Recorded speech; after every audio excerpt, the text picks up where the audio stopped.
Аптека, аптекарь старый еврей и его помощник, племянник Семен.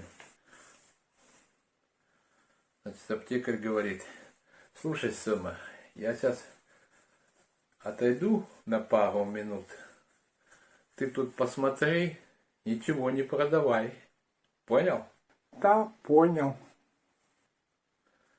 Через несколько минут возвращается. Ну что, Сема, был кто-нибудь? Да, был. А что спрашивал? Да что-нибудь от кашля. И шо? Ты продал ему что-то? Да, продал. А что ты ему продал? Да вот эти вот. Так это же Пурген. Где он?